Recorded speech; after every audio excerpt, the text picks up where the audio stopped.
గత ప్రభుత్వం ప్రాణహిత చేవెళ్ల ప్రాజెక్టును నిర్లక్ష్యం చేసిందని, దాన్ని తిరిగి తమ ప్రభుత్వం టేకప్ చేసి నిర్మిస్తుందని ఇరిగేషన్ మంత్రి ఉత్తమ్ కుమార్ రెడ్డి స్పష్టం చేశారు. వైఎస్ఆర్ ముఖ్యమంత్రిగా ఉన్న సమయంలో ఈ ప్రాజెక్టుకు జలయజ్ఞంలో భాగంగా శంకుస్థాపన చేశారని, దాన్ని పునరుద్ధరించడానికి తమ ప్రభుత్వం అన్ని చర్యలు తీసుకుంటుందని క్లారిటీ ఇచ్చారు.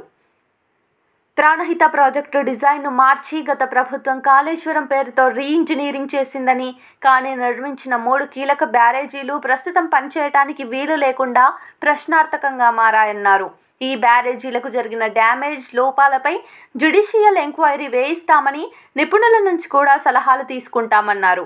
గత ప్రభుత్వం కాళేశ్వరం ప్రాజెక్టుకు జాతీయ హోదా అడగలేదని, నిర్దిష్ట ఫార్మాట్లో వివరాలు కూడా ఇవ్వలేదని, ఇదే విషయాన్ని హైపవర్డ్ కమిటీ వెల్లడించిందని, అప్పటి కేంద్ర, రాష్ట్ర ప్రభుత్వం సీరియస్ ప్రయత్నాలు చేయలేదని ఉత్తమ్ వివరించారు. ఇప్పుడు తమ ప్రభుత్వం మాత్రం పాలమూరు ప్రాజెక్టుకు ఆ హోదాను అడుగుతున్నామని, చిత్తశుద్ధితో సాధిస్తామన్నారు.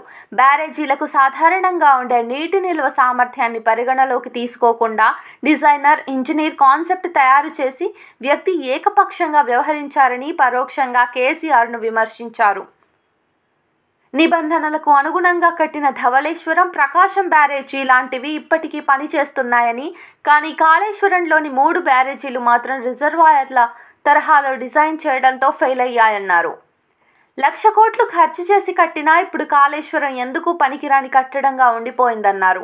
జ్యుడిషియల్ ఎంక్వైరీ విషయంలో ఇప్పటికే ముఖ్యమంత్రి స్పష్టత ఇచ్చారని, నిపుణులు ఇచ్చే నివేదికను మంత్రివర్గంలో సుదీర్ఘంగా చర్చించి తదుపరి చర్యలపై ప్రభుత్వం నిర్ణయం తీసుకుంటుందన్నారు. నిజానికి కాళేశ్వరం ప్రాజెక్టు డిజైన్లో నీటి లభ్యత, ఇతర విషయాల కంటే రాజకీయ కోణంతో పాటు మరికొన్ని అంశాలు కీలక భూమిక పోషించాయన్నారు.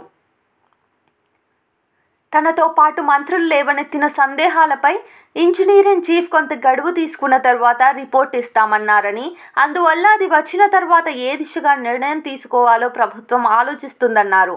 మేడిగడ్డ బ్యారేజ్ డ్యామేజ్ విషయంలో నేషనల్ డ్యామ్ సేఫ్టీ అథారిటీ ఇచ్చిన రిపోర్టు సరైందనే తాము భావిస్తున్నామన్నారు.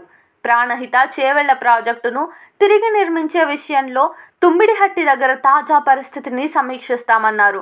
తుమ్మిడిహట్టి దగ్గర నీటి లభ్యత ఉన్నట్లు వ్యాప్కోస్ గతంలోనే రిపోర్టు ఇచ్చిందని గుర్తు చేశారు.